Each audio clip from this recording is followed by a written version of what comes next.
What's going on out there? What's going on? This is Alex Will 64 coming back again for this Occult Microbiology 101, a timeline of spirogenetic posts. I've already explained in the first volume, if you want to call it that, like I said, this is a compilation of posts that were posted on my Instagram here. And I was writing a book without even knowing I was writing a goddamn book. God damn. You know what I'm saying? How you doing out there? You know what I mean? You crazy kids out there don't be doing nothing COVIDy or crazy out there in this COVIDy world. But yeah, so let me just continue where I left off. So in the last video, we were talking about we were dealing with the prologue of, Occult Microbiology 101, the document, which you can download right here in the description link or description section of this video. You can download the entire ebook for free. I'm accepting donations though. You gonna put something there? You know what I mean? But anyway, like I said, it'll always be for free. You can download it. So let's get started. So chapter 1, the two thing.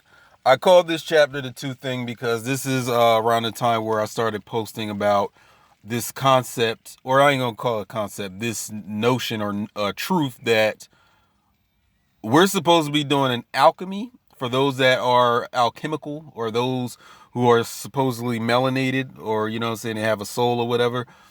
My initial understanding about this was we needed to get into alignment, which is still my understanding about this thing of getting into divine alignment, meaning that there is a divine way that things in the world, in this world, and worlds beyond that are supposed to go. But if there are things that don't go in that divine way or that divine current, it goes in an opposite current or a current that, opposes the divine current. You know what I'm saying? And that's what we call, like I said, spirits of disorder that participate in that, or, deal in that, or beings that are considered counterfeit spirits or brainless spirits. They don't have a soul, but they're spirit, all the same. You know what I'm saying? So my understanding was we need to get into alignment as melanated, black, African, whatever you want to call us, those melanated people, right? But the deeper or the more depthical, excuse me, I'm using depthical now. The more depthical understanding about this is that alignment is eventually supposed to lead you to this concept of sacred marriage or mystical marriage. This concept of hierogamos, meaning sacred marriage in alchemy.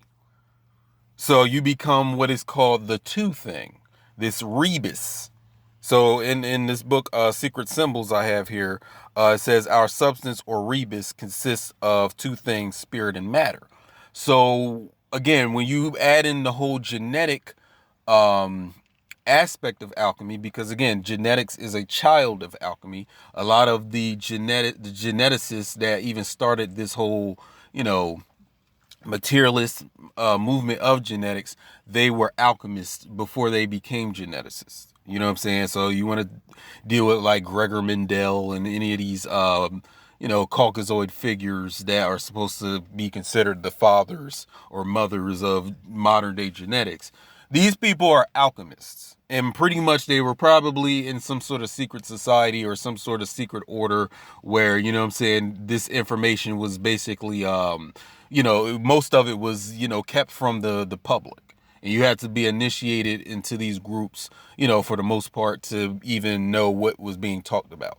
But what I'm talking about is with alchemy, there's the genetic component to it when you're dealing with DNA, genetics, and all that type of thing. So when you're talking about spirit and matter, what I've come to know, and then just kind of meditating on all the illustrations, especially in medieval alchemy and whatnot, they're talking about two different sets of genomes, and this is where my idea of, or I ain't gonna say idea, my understanding that the soul has its own genome, it has its own set of DNA. It's an actual creature or actual being residing within your temple. So just like how you, the human, you have your spirit body, the soul has its own, like, non-physical or metaphysical field or energy field. which that's the soul. It's a, you know what I'm saying? It exists as a microscopic organism within your body. So for anybody sitting here talking about what the soul is and what the soul isn't, or how to distinguish it from spirit, well, I'm telling you, this is a microscopic, this is a microorganism within you. You know what I'm saying? And we're going to get into that. Oh yeah, and what I also wanted to say is, like, spirit being the genome of this soul, and matter being a symbol of the genome of the physical creature, or the spirit that encodes for the physical creature. So let's continue. So one of the first posts where I was kind of talking about this is this movie, Pirates of the Caribbean: The Curse of the Black Pearl. So if you're a sun sign in Pisces, or you got your moon in Pisces, or you have some sort of 12th house, strong 12th house placements, if you're an astrologer, or you're into astrology, this movie, or maybe I'm just speaking for myself, I love these motherfucking pirate movies. You know what I'm saying? Because it's all about being on the sea. And that's what I like, just out there in a remote area. It may be just me, you know what I'm saying? Or those who have that sort of moon or sun placements in their chart or whatever. That's me. I like being out in the open ocean and shit like that. I'm an ocean lover, you know what I'm saying? So why would you sit here and call this movie, or subtitle it, The Curse of the Black Pearl? Because what I automatically saw with the title of this movie, like not back in the day when it came out, but like in the past couple years, I'm like, Curse of the Black Pearl. The title rings, it resonates with me. No, I ain't gonna say resonate. I'll be using words that I shouldn't. Forgive me, you know what I'm saying, for I've sinned verbally. You know what I mean? The term curse and black, there's a historical component to these words being in conjunction with each other. Curse and black. So if you go back to the Puritan times, like the times of the fucking pilgrims, and you know what I'm saying, the slave trade, and all, and going even further back into like the 16th, 15th, 14th century and onwards, the blackness, that melanin, that dark skin, or in them dark features of you as the Moor, or whatever you wanted to call yourself back then, Caucasoids saw that as a curse. They started to see that as a curse, or a bane, or some sort of sin from God, that within their Christian context, that you as a melanated person are cursed because you have this black skin. It was considered a curse. So you go to like the Vatican and you deal with the Catholic Church.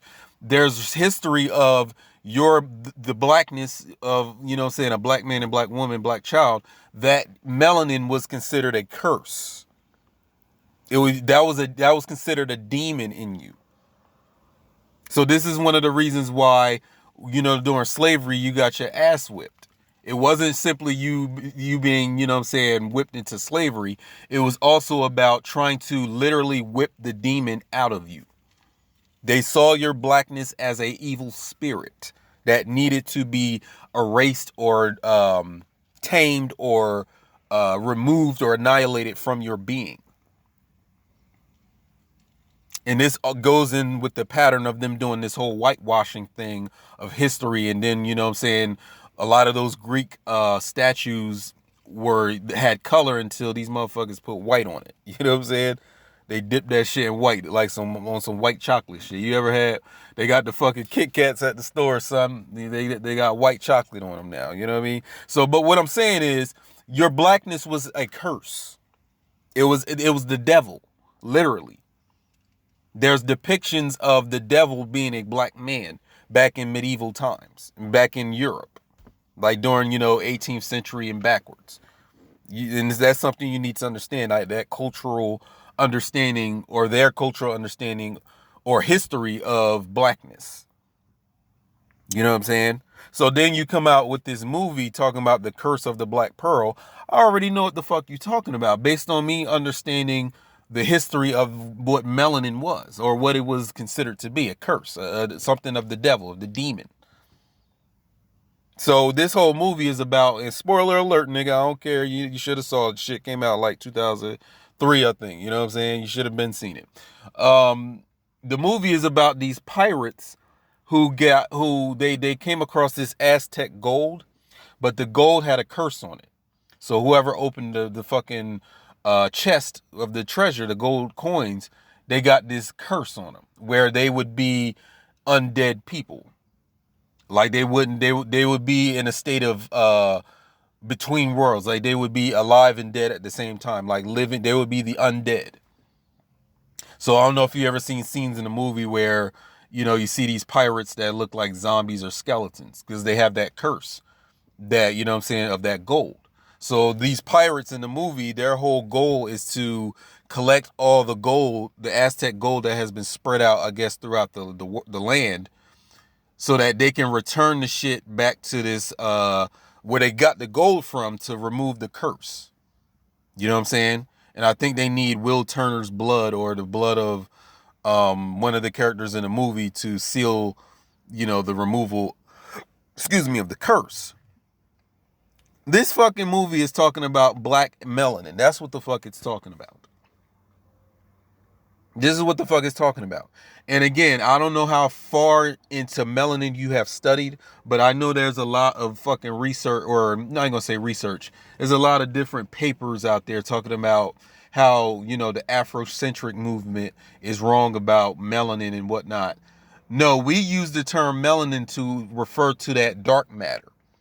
So whenever you go online and you search dark matter and dark energy and you're dealing with this blackness of outer space, that's what we mean by fucking melanin. There's different, I guess there's different grades of it.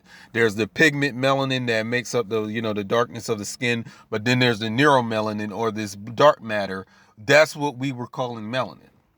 So whatever you know of the science of dark matter is what we know about melanin, and then some. You know what I'm saying? Then we get into the occult metaphysical side of it. But like I said, all these different research, like, you know what I'm saying, this research on dark matter and everything. That's, you're talking about melanin. You're talking about you know, the blackness of, you're talking about that. This is what this fucking movie is talking about.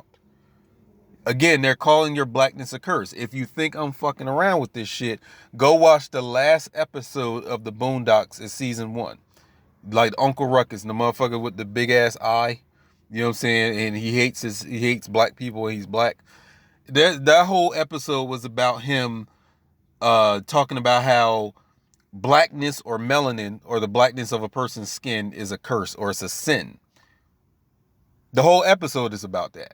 And again, this was written by a guy, Aaron Magruder, you know what I'm saying, the creator of the Boondocks. This is a motherfucker who went to school or college for African American studies. So I know he came across this information or research about how, you know, these slave plantation owners and the overseers and these, you know, Puritan church people saw your blackness as a curse.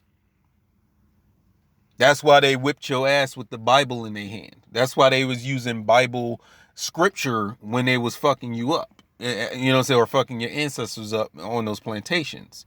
That's why, you know, even go watch the movie Birth of a Nation, the 2016 movie with Nate Parker, you know what I'm saying? That basically ruined his career, you know, after he put it out. But watch that movie and you see how Nat Turner, his Nat Turner's slave owner, you know, his you know what I'm saying, his master would take him to different plantations and have Nat Turner preach scripture from the Bible to the slaves to keep them subdued and to keep them in a slave state.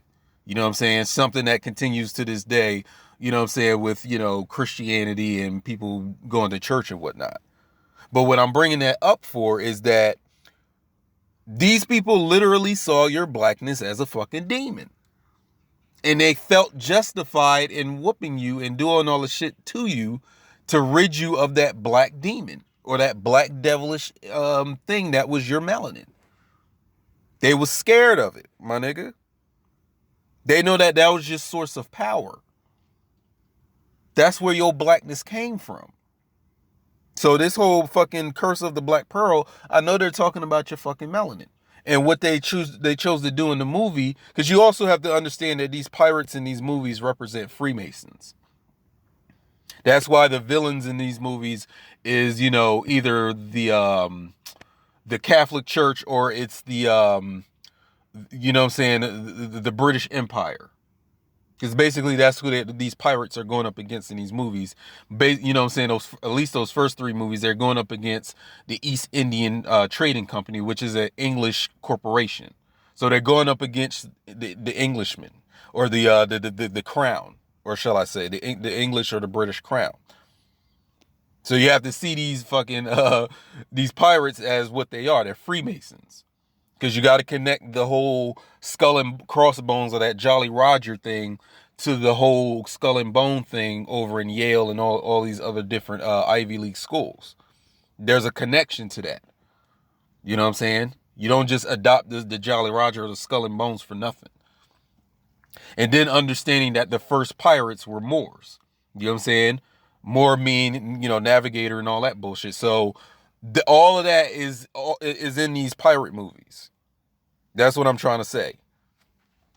So when they talk, so if you look here, I'm talking about how the Curse of the Black Pearl is a coded message, meaning that you have a black orb or dot in you that's called the soul. Because again, in the movie, you know what I'm saying, my favorite character in these movies is Barbossa. That nigga captures pirate shit, to the T. He's my favorite character in the movie. So the fact that they're trying to tell you that you like, when you have this black curse, you exist in the spirit realm and in the physical realm at the same time. You can switch from the spiritual into the physical at will. That's what these undead pirates were doing. And so again, they're trying to demonize your fucking melanin in this movie. So then like I said, I get into these posts where, like I said, I'm dealing with Judy K. King's book, Balls of Fire, A Science of Life and Death. So therefore, the human being with knowledge functions as the genetic switch hitter to evolve. So, this whole science of, at death, you're supposed to come across, the phage lambda, and deal with the phage lambda and activate the Haru side of the phage lambda's genome, so that you can then cross your DNA or cross your genome with the genome that's within the phage lambda virus to become this new species, this hybrid half soul, half human species, right? Well, this is why I say, like I said, the worst fate that you can go through in your death is dying without knowledge. You perish from a lack of knowledge. You know what I'm saying? Those who have the knowledge before they die go on to become the immortals. They become the Christs. You know what I'm saying? So you got to be the genetic switch hitter. You have to be the one to turn your DNA on or bring it online. Because you have it there, even dealing with the Human Genome Project, this big ass project that these Caucasoids was out here, trying to map out and decode, what gene in your genome is responsible for which thing in your body, right? So they came across so much non-coding DNA in your genome that they then presented it to the public as junk DNA. Knowing damn well they knew that shit was not junk DNA. They knew that shit wasn't no fucking... See, they told you it was junk DNA. That's the official story. That's the official mainstream approach to it. But again, this shit of what they're giving you in mainstream science is coming out of their fucking secret societies. They're gatekeeping the information. So they're giving you the information in a way where you don't get the full story or the occult understanding of what they're giving you. So again, there's an occult side or a metaphysical side to genetics. You know what I'm saying? Hence this whole Occult Microbiology 101 ebook that I have. You know what I mean? So again, I'm dealing with how you're supposed to, I ain't gonna say supposed to. The goal is to deal with your soul's DNA and have a sacred or mystical marriage with that DNA. So this is what is called sacred sexuality. So one of Judy K. King's, one of her articles or one of her essays is Biosemiotics in Ancient Egyptian Texts, where she's talking about sacred sexuality. This is what the shit is. You're supposed to be having a high form or a sacred form of sex with this with your soul. So it's going beyond getting alignment with your soul. The next step is you and your soul crossing your genomes together and you becoming a new species based on that. A new creature based on that. The two thing, the rebus. You feel me? So when she's talking about this whole phage lambda, that capsule or that capsid, that viral capsid, contains the DNA of your soul. You know what I'm saying? It's not the virus itself. It's what's inside the virus that matters. Because the virus shell is nothing but a crystal, you know what I'm saying, like a crystal, I ain't gonna say, it's like a crystal vessel.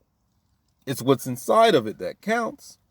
You know what I'm saying? It's what counts on the inside part. You know what I'm saying? I'm trying to touch y'all on the inside part. Pause. You know what I'm saying? But this is what this is. So when you're doing a switch hitting, where you're trying to hit a switch, what you're really doing is you're trying to get your DNA and merge with the DNA of your soul to become the new creature. And I also talk about in this post how you watch these movies about aliens and how they're always talking about a parasite or alien parasite or some sort of virus, you know what I'm saying, some sort of microscopic or some sort of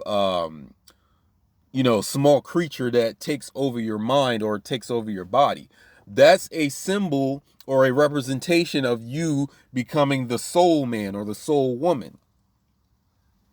So they're demonizing that in their Western media, in their movies, in their TV shows. Because they don't want you to become that. Because it's a wrap for them when you become that, when you become the two thing.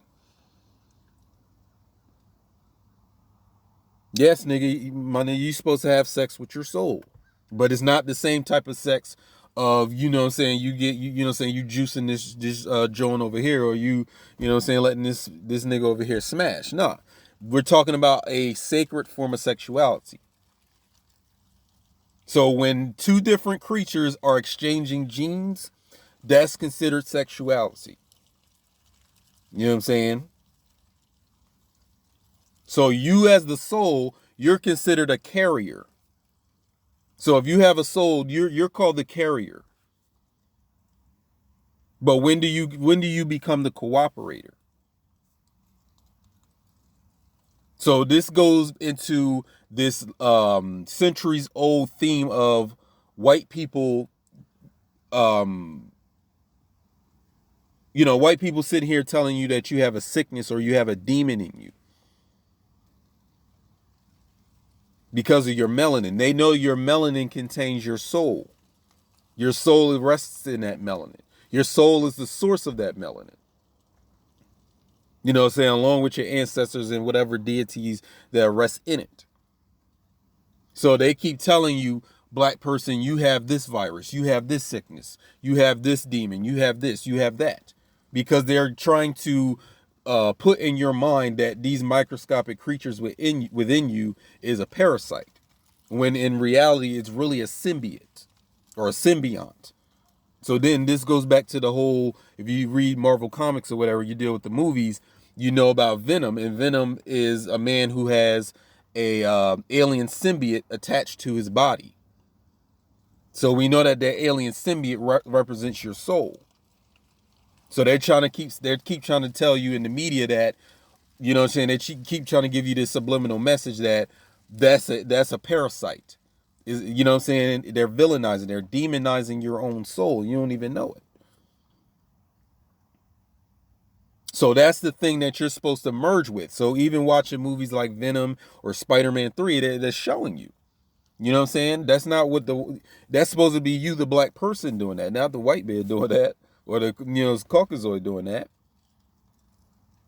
The same relationship that the Venom symbiote has with Eddie Brock in the movie Venom is the same relationship you're supposed to have with your soul. Even the movie that came out right around that time, Upgrade, but they wasn't dealing with the alien symbiote. They was dealing with this chip that was, you know what I'm saying, this intelligent chip that was inserted into this dude's spine. and the spine or the chip was sitting here talking to him. It was giving him guidance. It was giving him superhuman abilities. That's what your soul is supposed to be doing for you. So now we get into Star Wars, which is probably, you know what I'm saying, until I guess the Marvel Cinematic Universe came out, this was probably the biggest franchise out there. You know what I'm saying? Again, they have literal religion. The Jedi is a religion. And I believe the Sith is a religion too. So I don't know if you're into Star Wars or you see it as some nerdy geek shit, but from what I know and what I've intuited and for what someone told me that, you know, say I respect the knowledge of and the information and wisdom of, the whole idea about the Force is something that belongs to you, the black person. That's your shit. Your shit is all in this whole Star Wars phenomenon. But again, when they whitewash it, you don't want to pay attention to it because you just see some white people doing this and this and that. No, nigga, they're taking your shit. The whole fucking conceptualization of the Force is something that is with it. That's the fucking melanin's energy. That's raw spiritual power. Who would have that more than you? The black man, black woman. Who would have that more than you? So now and this is the movie where, you know, Star Wars Episode 1, The Phantom Menace, which white people hate, you know, most part. They say it wasn't like the original. I guess other people around the world were saying that too. But the whole thing about midi-chlorians, because this is the first movie in the franchise where it talks about the Force being controlled or the Force being swayed from one place to another or being operated by these microscopic organisms in your body known as midi-chlorians. And the more midi-chlorians you have per cell in your body, the stronger the Force is with you. You know how they say, may the Force be with you, where the motherfucker that has the most midi-chlorians, the Force is definitely with him more than any other type of, or any other person because of his high midi-chlorian count. And what anybody would, if you know what I'm saying, if they know anything about microbiology and they were able to connect the dots, midichlorian and mitochondria are the same, they're like the same fucking word. You know what I'm saying? So this is George Lucas, the creator of this fucking Star Wars world. This is him taking this whole mitochondria thing and giving you the metaphysical side of how it operates and what it's all about. But again, they put it in a movie and put it as science fiction so you wouldn't suspect that that would be the case. You know what I'm saying? So what I thought, you know, right off the bat was that what if viruses are actually midichlorians? But it's really, he's talking about the mitochondria within your cells of your body. And I know some of you know about the whole mitochondrial Eve and the whole thing about, you know, the black woman being the originator or the original holder of mitochondria. And mitochondria is like an organelle within the cell that is said to have its own its own DNA separate from the nucleus DNA within the cell. You see what I'm saying? So when you know George Lucas has got these characters in these movies talking about midichlorians, he's really talking about your mitochondria. Your mitochondria is the powerhouse of your cell, quote unquote. You know what I'm saying? It's the part of your cell that does all of the power. It gives the energy to the cell, you know, according to, you know, Western science. So without the mitochondria, you would have like no, I guess you wouldn't have any ability to break down food and turn the food and oxygen and light that or anything that you're consuming into energy that your body can run off of. You know what I mean? So the midichlorian is the powerhouse of the cell. So, but don't you know that there's a metaphysical side to your mitochondria? And that's when you're dealing with some high science. You know what I'm saying? And again, now we're getting into this whole thing about fermentation. See, fermentation, and like I said in my video, misinterpretation on my channel, go ahead and watch that. I went into a whole spiel about how fermentation comes out of alchemy, the science of alchemy. The yeast. So the yeast is analogous to your soul and those microscopic organisms that transform you or transmute you into the new thing. There's an analogy going on. And if you read the book Cracking the Philosopher's Stone, or hold on, what's the name of the book? Hold on. I think I have it written here somewhere. Hold on, let me go ahead. Hold on. There we go. Cracking the Philosopher's Stone. So if you get that book, it talks about how the authors they break down the science of fermentation, and how fermentation is what's supposed to occur within the cells of your body, so that you can become, again, the new thing, the two thing, you know what I'm saying, this new creature. You know what I'm saying? And again, I also talk about in that misinterpretation video how alcohol is based on the word alcohol. I should have put it in this book. So it's based on the word Kohl. Kohl. Kohl is the magical powder that alchemists use to transform or transmute one metal or one substance into another. It's called Kohl. Alcohol. You know, al is a article, or it's a the Arabic word for the. You know what I'm saying? So when you say alchemy, what you're really saying is the chemi, or, you know what I'm saying, the chemistry, or the chem, because al means the. You know what I'm saying? I have it written down here. Here. And then how the whole thing about when you produce wine, or you produce liquor or whiskey or rum, we call that what? Spirits. You can go to a liquor store right now and they'll have a sign up on somewhere in the store that says spirits. So that rum, that whiskey, that tequila, you know what I'm saying, vodka, that's what we call spirits. How did some sort of liquid alcohol beverage become why are you calling it spirits? Why are you labeling this thing spirits? So you got to look into that, you know what I'm saying? Because again, it comes out of alchemy. It comes out of the science of alchemy. So there's supposed to be some sort of fermentation process going on within the cells of your body that accounts for a spiritual transmutation. So motherfuckers out here talking about they're having the spiritual awakenings and they're so conscious, they're so woke or whatever. It's like, yo, you don't even know what the fuck is going on at the core of your cells. You know what I'm saying? To prove that, yes, you are having a spiritual awakening, or a true one. They're mistaking these informational revelations for actual spiritual transmutation. You know what I'm saying? Because you got to understand, your body is just a vessel. It's a control. It's like a machine, literally. And the operator of that machine is the spirit. It's the electricity. It's the electromagnetism. It's that conscious light, your EM field. You know what I'm saying? But this also talks about how the soul itself also has a physical body. It's just microscopic.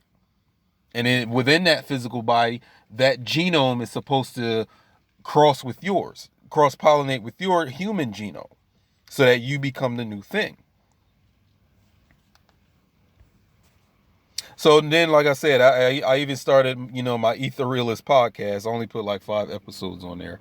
But again, you can, like I said, if you want to get a deeper understanding about the midichlorians and the mitochondria, I suggest you go ahead and give it a listen. It's only maybe like an hour episode, Star Wars Microbiology. And like I said, I break down and analyze and compare and contrast and correlate mitochondria to the midichlorians being talked about in Star Wars. And if you are a wise man or a wise woman, you would get into the science of midichlorians. It's fictional. I know it's fictional, but it's based on fact. Just go on YouTube and type in midichlorians. Start watching those videos with these, Caucasoids talking about midichlorians. They're sitting here telling you your fucking alchemy to you, right to your face. But again, they're using different words like midichlorians and the force to fucking hide the information that is yours. This is alchemy they're talking about. And then I show you how, like I said, how mitochondria and midichlorians and mitochondria are similar words. So they ain't even fucking try to hide it from you in the movies. You know what I'm saying? In the Star Wars movie, they ain't even try to fucking hide it. The words look alike and they sound alike. Mitochondria, midi-chlorian. Hell, you could even mix them up and say mitochondria or mitochlorians. So now we get into what I was talking about at the beginning of this chapter. We're talking about the rebus, the two thing, the hybrid. So, like I said, if you're reading Judy K. King's work, she's going to keep mentioning the hybrid. You know what I'm saying?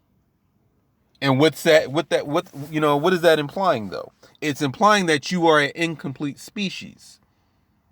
Yes, you are carrying the other half of what to become the whole thing, but you haven't completed the actual alchemy of it. So again, you're carrying the soul, but you might not be cooperating with it. And then they're sitting out here coming up with this whole COVID-19 and, Zika virus and H1N1 virus and fucking avian bird flu and all that shit because they're talking about your fucking melanin and the microscopic organisms in your melanin. That's what the fuck they're referring to. Because again, going back to the Catholic Church and the times of the slave trade and whatever, they considered your melanin a curse. It was demons. You had demons in your body if you had melanin. So what they thought they were doing is exorcising the demon out of your spirit by whipping your ass. And go back to the fucking Boondocks, the show The Boondocks. This is how I know Aaron McGruder is a motherfucking African American or a student of African American history, because he was up on this shit. So then I think the 4th episode in season 2, the Stinkmeaner episode where Stinkmeaner, comes back from the dead. The old man, the motherfucker that the blind old man that the granddad killed in the first season. Was good, nigga. Was really good. Was good, nigga. That nigga. So he comes back from the dead and he possesses one of the characters' body. So what does Uncle Ruckus do? Since he's a self-hating black man. What does he do? Because they call him up as he becomes like the exorcist to drive out Stinkmeaner's spirit from Tom's body while he's strapped to the bed. You gotta watch the episode. So what the fuck does he do to get the spirit out of Tom's body? He whips him with a whip, and then he tells Granddad and Riley, the one with the cornrows, to beat Tom's ass. This shit has cultural history. I'm not telling you this shit, just to be funny. No. These white people literally they even had your own black people whipping your ass. You know what I'm saying? Because it was a exorcism they thought they were doing to you by whipping the black out of you. Or beating the black out of you. Your blackness was considered a demonic spirit to them. Everything about your black African culture, where you're dealing with the Ifa or the Dogon or the Mali or the Akan or, the Benin, whoever you're dealing with, they consider all that shit to be demonic. It was evil spirits that when they put that whip on your motherfucking back, it was to whip that spirit literally the fuck out of your body. You know what I'm saying? And then using, again, scripture to fucking, to, give you that curse. See, like I said, you gotta also watch my my review of Lovecraft Country that I did like a week ago or a few days ago, or like a week ago, where I talk about how these motherfuckers during the time of slavery, they were dabbling in magic also to use curses and hexes on your ass to keep you in a slave state, to keep you out of your soul, to keep you out of your culture, out of your native tongue. And even to this day, it's the same thing. The reason I even brought all of that up because you no longer believe in Jesus and all that shit, and you no longer have a religious mindset, because we're moving into the 20th century, or not the 21st century, 2020. Now they have to use a different tactic to demonize your melanin and the microscopic organisms in it. So what they do now is say that you have a fucking virus. You can even throw the HIV/AIDS thing into this. The whole campaign about you having fucking HIV. Because whenever these fucking diseases or viruses come out into the public, you know what I'm saying, when they get public press, they always direct it to black people. They always say that you are the top carrier of the disease. You are the one getting the most sick out of everybody. You're the one dying from it the most. Because they're trying to fucking demonize you, your spirit and your soul now. Whenever they bring out a virus, know that they're talking about your black ass melanin in your black ass body. And you're supposed to be, your DNA and your soul's DNA, again, is supposed to cross together so that you become what is alchemically known as the rebus. Our substance, or rebus, consists of two things, spirit and matter. But the two are only one, and they produce a third, which is the universal panacea. You know what I'm saying? Purifying all things. The tincture, which transmutes base metals into gold. Our elixir is therefore one thing made of two, but the two are one. This is even in your Bible. And we're going to get into a post where I bring you biblical scriptures of this alchemical science of you becoming the two thing. And know when they're talking about base metals and gold, they're actually talking about genetic concepts within your body. Did you know that most viruses have metalloproteins attached, or metal atoms in its viral capsid? That's why metal is so important to us.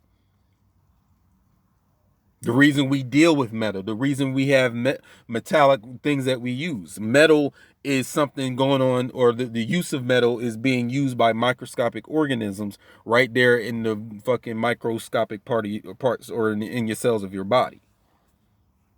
And this is sacred sex. So this horizontal gene transfer where you're exchanging DNA with another creature. This is a sacred alchemical science.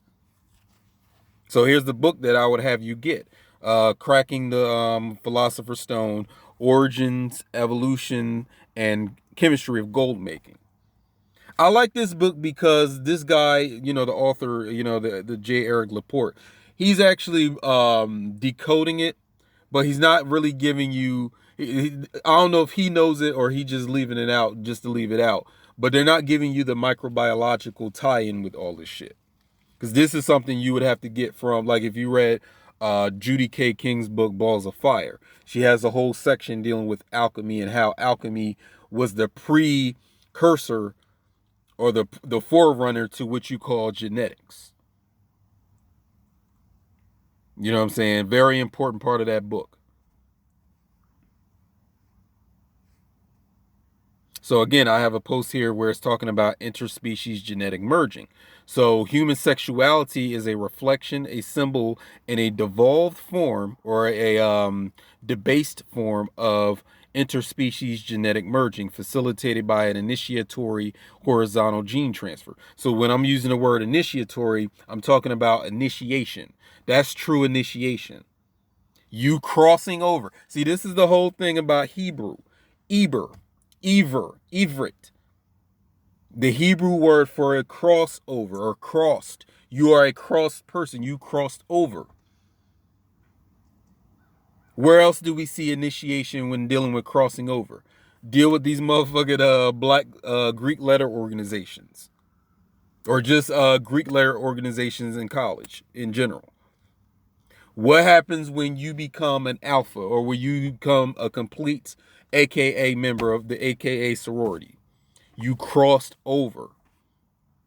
You crossed the burning sands. They're taking this shit from alchemy. So when you're calling yourself a Hebrew, what you're really telling me is that you supposedly or allegedly have been you crossed over and became the two thing. So stop calling your fucking self a Hebrew if you did not do that. Same thing with the word Israelite. These are alchemical terms, ladies and gentlemen.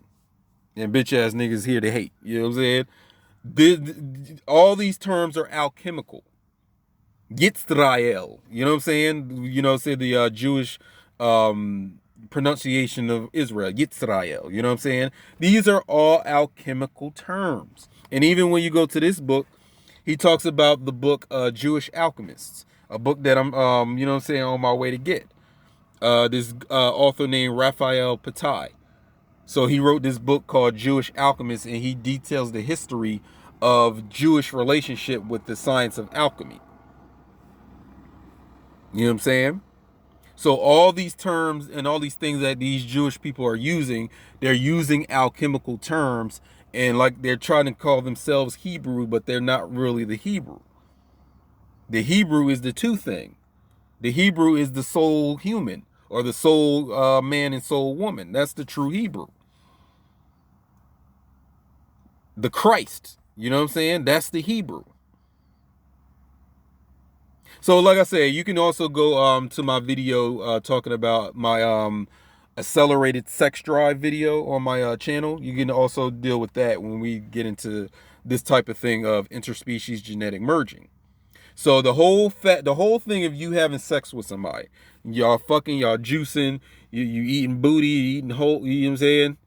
You drinking coochie juice, you know what I'm saying? You swallow the nut, the protein shake or whatever, you know what I'm saying? That all is a reflection or a symbolic gesture representing the sex going on at the microscopic level of your being.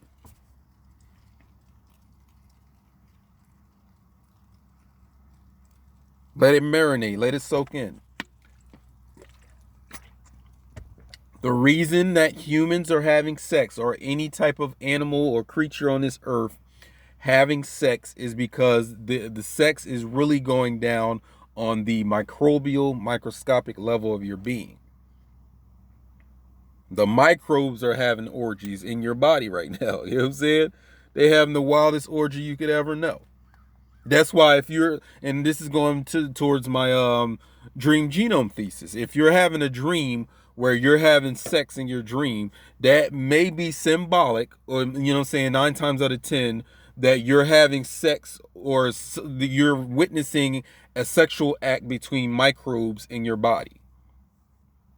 And that what it means for you in your physical realm, you know what I'm saying, or your physical life. Now, what I also discovered is that when it comes to the soul, which is, you know what I'm saying, SOL, the microscopic soul within your body, and you, the human, the soul plays a male role in the situation, and the human plays a female role in the situation. So let's deal with the formology of the sex that you have. So you know how females are mostly, you lay on your back and you let the man is usually on top getting, you know what I'm saying, doing you, right? Or how women are usually in a submissive position so that the dominating male can come through and stick his dick in, right? That same thing happens on the microscope, or, you know, when it deals with alchemy. Someone plays the female role and someone plays the masculine role. Even in a homosexual relationship or in a lesbian relationship, there's a butch and a femme. You know what I'm saying? Someone plays the top and someone plays the bottom. You can get into BDSM. Someone is the dom and someone is the sub. So the male represents the one on top and the female represents the one on bottom. So when we are merging with this soul, this microscopic creature, the human plays the female role. You are the flesh. You are, when we dealing with the physical in the flesh, that's feminine. When we dealing with the spiritual, that's masculine. So it's going beyond dick and pussy, okay? You know what I mean? Because I know it may be some females out there talking, you know, women talking about, oh, well, why can't the female be on top? We're not talking about what you physically do with your boo or the niggas you fucking. You know what I'm saying? We're not talking about that. This is something on a esoteric occult level.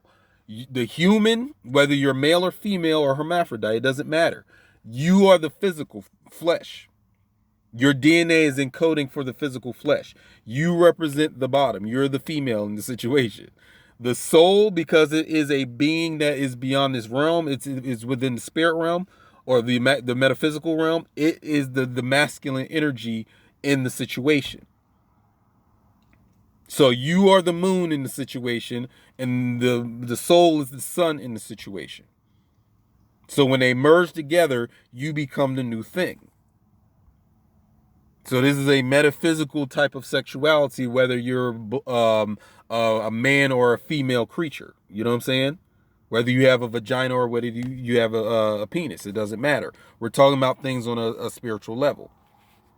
And also for all of you that love dealing with depth psychology and Carl Jung and the subconscious and the unconscious and all these terms that, you know what I'm saying, Carl Jung was using, his whole process, or the thing he was talking about, the whole end game of dealing with some sort of psychology is that you're trying to achieve a process known as individuation, where you are integrating the fragments of your mind together as a singular unit. So the reason for, according to Carl Jung, the reason that you have problems in life is because you are a fragmented being. So you have parts of your mind that are in conflict with each other within your mind, within your psyche, according to him. So to solve that, you have to join all these fragments into a whole. You have to singularize them. So the pattern of singularity, of taking these halves or these fractions or these parts and bringing them back into the whole thing again.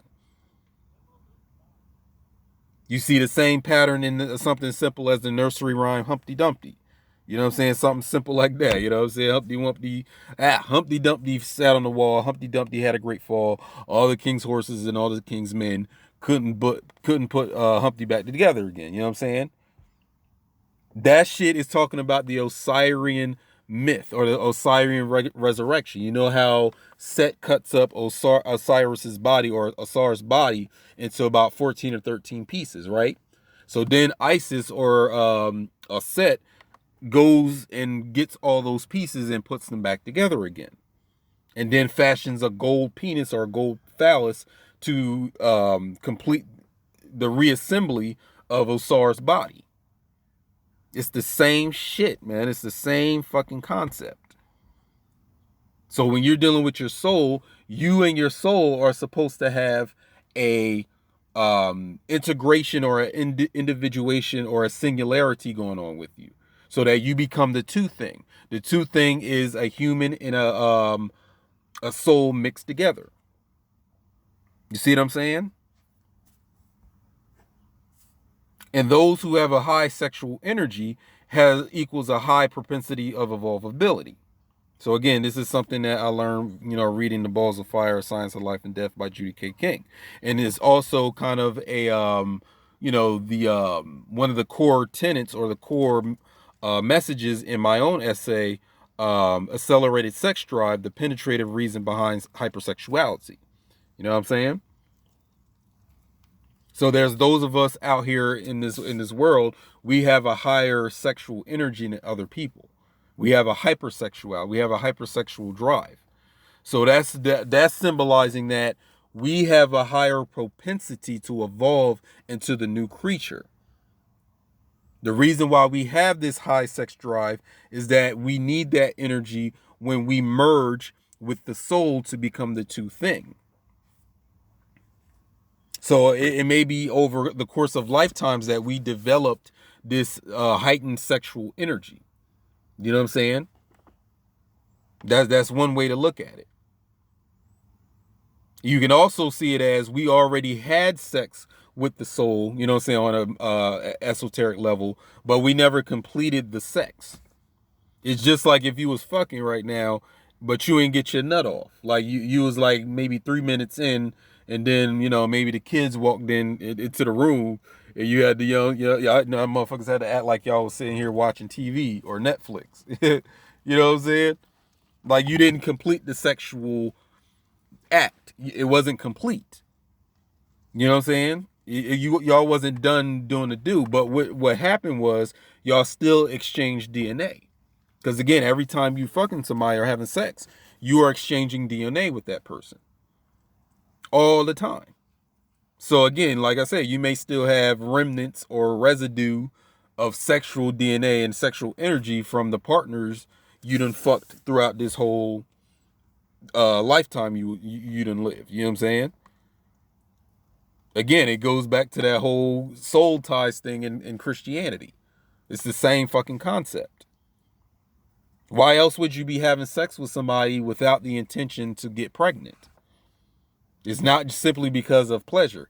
You're sitting here trying to exchange genes and microscopic organisms with each other. You see what I'm saying?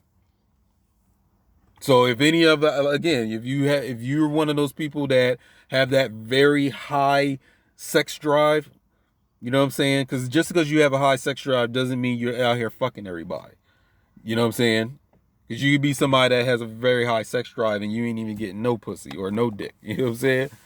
But that's really telling. That's really telling on a spiritual level that you are somebody that's ready to become that immortal two thing or that immortal species. Everybody ain't fit to be that. They don't have the sexual drive for it. So to say that, you know, if you out here trying to save everybody, to say, oh, every black person need to go through this process, a lot of niggas ain't ready to do it. They're not prepared for it. But for you here that's listening to this and you have that high sexual energy, this is the science you need to be into. You're in the right place. And like I said, you go to my Ether Realist podcast, and you can, you know, I got episode. I actually have 2 episodes. I have part 1, part 2 called Sex and Species, where you can get a deeper. I spend two hours between the episodes explaining this science in detail. Now this is where we get into how my dream genome thesis kind of comes, you know, it develops even more and more and more with this understanding that what if this horoscope or this birth chart is symbolic of the inside of a living microbial cell?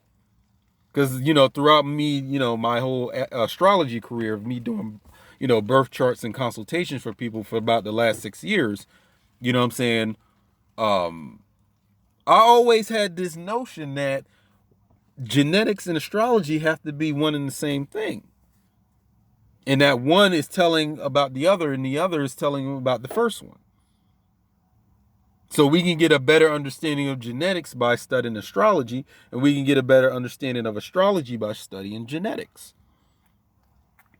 And there's, you know, you go to certain websites and certain people, they've, you know, have their own rendition of how astrology and genetics are related or one and the same or correlated. You know what I'm saying? They have that. But again, really consider this. What if this represents the inside of a cell?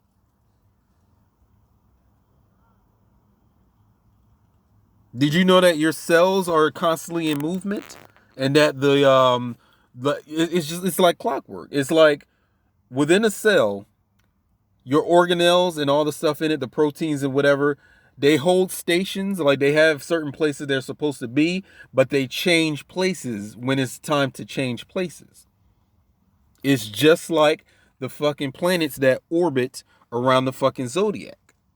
This is when you see, you know, these tarot card readers on astrologers or whoever you're seeing on your timelines and on your, you know, your social media accounts or whatever. If you're following these, you know, conscious or woke or spiritual or magical people, and they're talking about how Mercury is in retrograde, Mars is in retrograde, or Saturn just went direct after being in retrograde or going backwards in its orbit. This shit is all symbolic of what's going on in the cell of your body.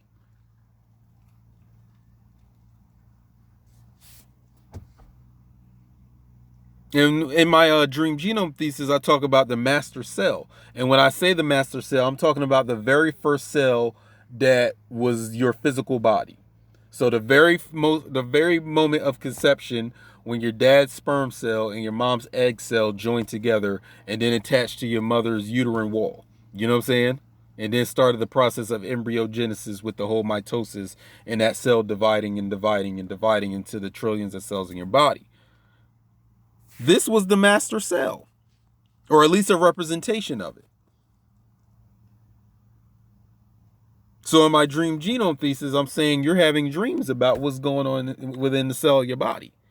That's my whole fucking spiel. That's that's the bulk or the core tenet of my dream genome thesis. So again, as an astrologer and as a person that, has an independent study into genetics, nigga, I made that connection right there, as other people have done too. But like I said, we're taking a step further. You're dreaming about this shit. You're dreaming about all this right here. Through certain symbols, images, animals, people, settings, the things that happen in a dream. You dream about this here, buddy, sister. Because your cell operates like a clock. And we're going to get into that in a later post. Now we get to this Dean Hamer dude with the God gene. He had the right direction. He just wasn't, he didn't go far enough, according to his work. He had the right idea. The execution was just off. He needed more research. He needed more study into the occult, I guess, or more study into the metaphysics. So this book basically explains, this God gene book is, you have a gene in you that accounts for the spiritual activities of your life. But what did I do? I said, nigga, it's not just a gene. You have a whole genome. Not just a gene, nigga. You have a set of a genome that encodes for the spirituality of your life, or spirit. Nigga, your DNA is spiritual before it becomes a physical molecules. You see what I'm saying? You hear me? That's how they do in the DMV. You hear me? Shout out to the DMV Jones, you know what I'm saying? I grew up like in New Jersey, so that's like a 2.5 hour ride. So, I think New Jersey, we get a lot of we got a lot of that Philly, like Philadelphia, Baltimore, DC. We kind of mix our lingo with neighboring states like New York. Is all kind of mixed together. But I digress and all that shit. But I'm just saying, it's not just a gene in your body. Because I was just telling you in an earlier post that your soul has its own genome. That's the God genome that they're looking for. So I don't know if he knew this and he was just trying to put out false information or half truth. Because you never know about these fucking Caucasoids. You never know. You know what I'm saying? Why would a big time major publisher even publish a book? Don't you know that, you know what I'm saying? It's just like them putting out a fucking Hollywood movie. There's a socio-political agenda behind the fucking book. It's not just them putting it out because you're saying something smart. No.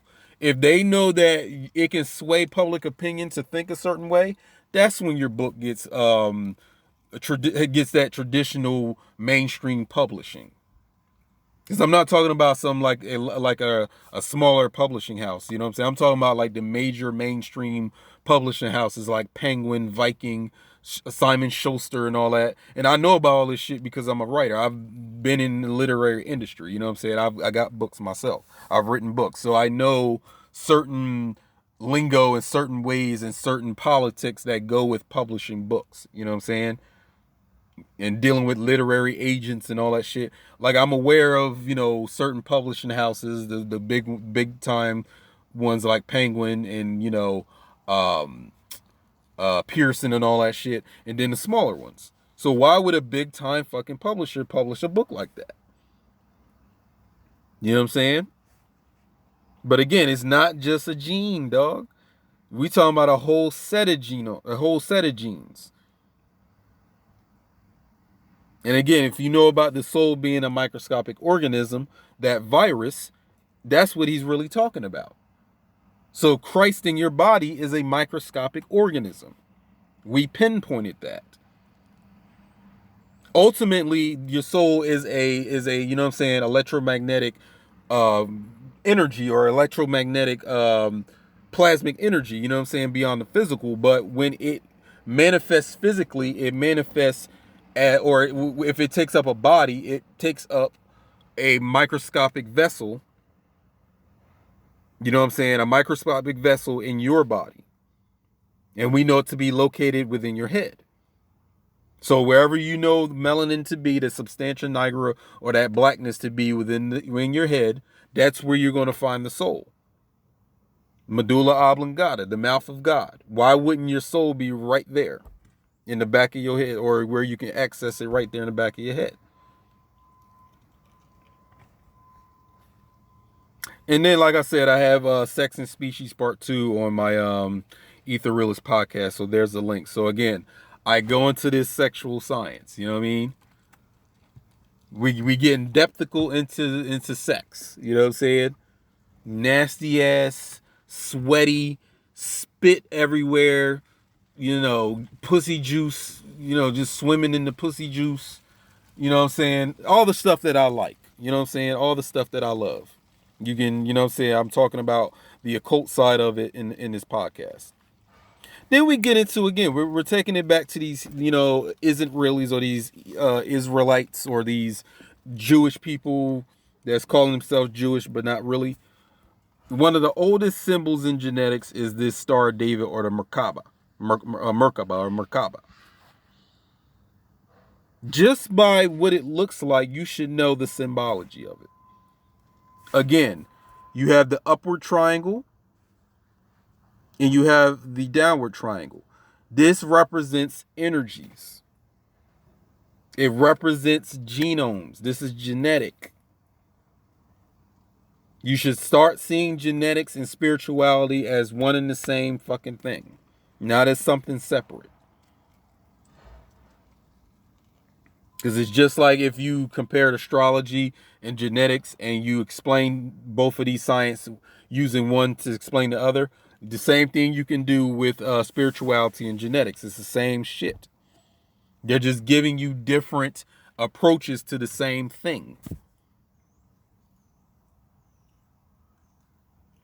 But this symbolizes what I explained earlier. What did I explain? The upward triangle representing the masculine soul, and the downward triangle representing the feminine body. Whether you have a dick or a pussy, that doesn't matter. The physical, the flesh is feminine in metaphysics. Spirit and things of a spiritual nature is ultimately masculine. So sacred masculine, divine feminine. That's what this shit represents. It's a sacred sexual symbol representing the hierogamos, or the sacred or chemical marriage. That's what this shit is representing. So if this symbol is representing those who have done the alchemy and have gotten to the stage of their alchemy where they are one and the same with their soul. That's the initiation. That's what you're doing. I don't know if you ever heard of this term, beatific vision, where you get to see the face of God. Look it up. Beatific vision.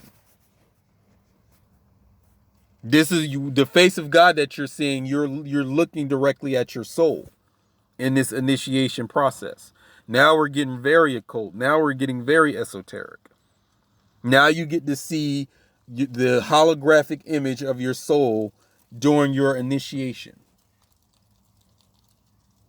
You finally get to meet this being that has been whispering to you through intuitions and trying to get messages across to you through omens and synchronicities and through your dreams or whatever. Now you get to see its face, his or her face. Because you are to merge with it. Your human genome with your soul's genome. That's the completed being. And again, there's a lot of study into, you know what I'm saying, how can, Caucasoids become immortal. They're very interested in this topic of immortality. I see it in their movies too. Even with the Lovecraft Country, the show that just came out in HBO. They just, you know what I'm saying, wrap that shit up. The Lovecraft country. The villain of the story, Christina, the white woman with the blue eyes and shit. She real blonde and real blue-eyed, right? What's her ultimate goal in the show? She wants to be immortal. That's what she wants. But she needs the black man's body, this special black man's body, his blood, for her to become an immortal. Start paying attention to these movies and TV shows where white people or Caucasoids are going through rituals or processes to become deified. There's countless fucking movies. I can keep going on and on about movies where a white, like a Caucasoid woman or a Caucasoid man is deified in the movie or immortalized. Because this is them because of the fact that they are in a minus birth rate. And I've mentioned this, that they even put this shit out in New York Times. A New York Times article came out in 2018, right around the time of the whole Avengers Infinity War when Thanos did that snap. That snap. That shit was connected. They know that their time is running short. They know this. Ain't nothing racist about it, my nigga. If you are a minus birth rate creature, let it be known. We know what's going on. We know that you're making these movies so that you can try to immortalize yourself. You're trying to use our energy to immortalize yourself. It's the same shit in the movie Blade. What does Deacon Frost, the villain in the movie Blade, what does he want to be? He wants to turn himself into a mortal god. How does he do that? He needs the blood of a special black man to do it. Blade, the Daywalker. They always need us or turn into us or something that we possess for them to become the immortal deity that they are trying to become. So the secret to this shit is right here in your face. Dealing with individual protozoans are potentially immortal. Multicellularity has a heavy price. Individuals become mortal.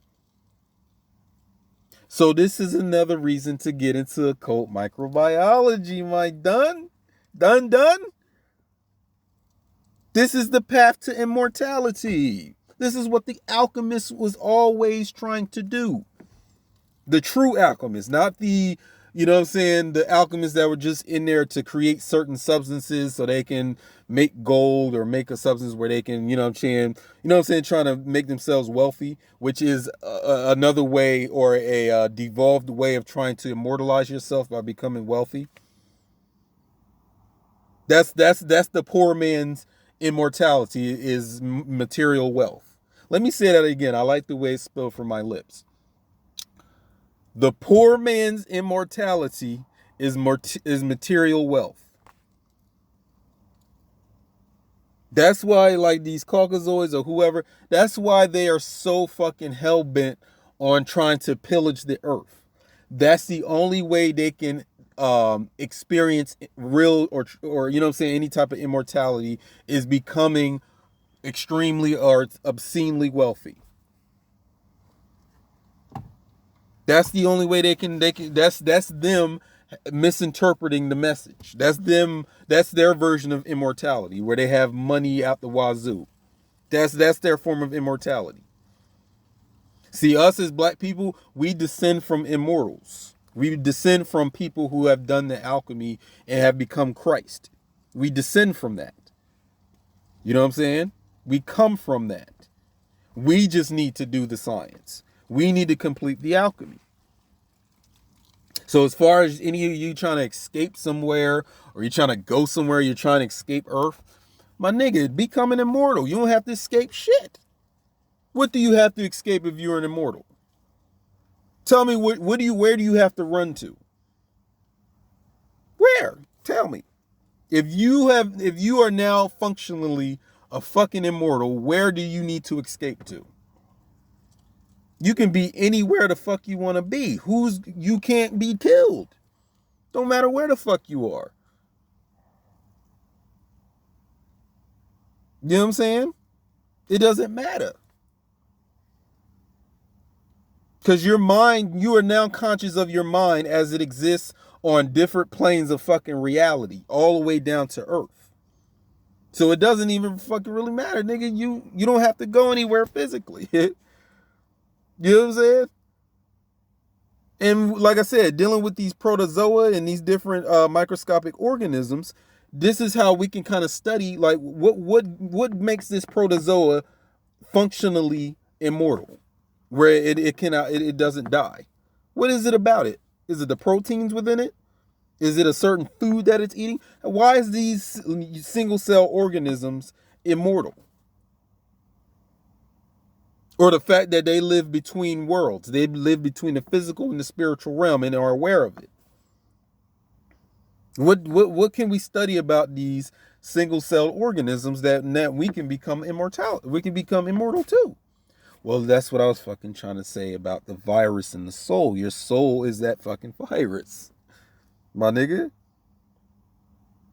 So when you become that two thing, when you go through that hierogamos process in the mystical chemical marriage, you become the immortal. That's what the phoenix represents. Phoenix represents immortality. You ever seen a double-headed phoenix? It's the human mind and the soul mind as one thing.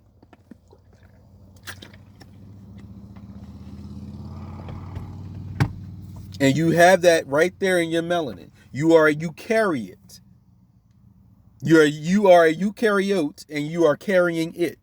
You see how I put that shit together? So all you got to do is go into this knowledge of the occult microbiology. You're in the right place. That's all I'm trying to say. And then we get to this whole thing about the subatomic gems and jewels, which, you know what I'll do? I'm going to cut it short here because I don't want these to be too long. So we'll pick this up in volume 3 of this Occult Microbiology 101. We're going to get into this whole subatomic particle shit and keep going. You know what I'm saying? We're still in chapter 1. So just come on back, you know what I'm saying, when I get the third volume's video uploaded. We're going to continue this shit. Y'all niggas done got me hyped now. I'm hyped. You know what I'm saying? When I get into this knowledge and information, I get fucking amped. You know what I'm saying? Because this is my shit right here. This is what I could do for free if I had to. You know what I'm saying? Like I could see myself doing this all day. You know what I mean? So come on back, man. This is Alex Will 64. Check me out at Etherrealist and Alex Will 64 Instagram, acrosensum.com, ether-ins.teachable.com.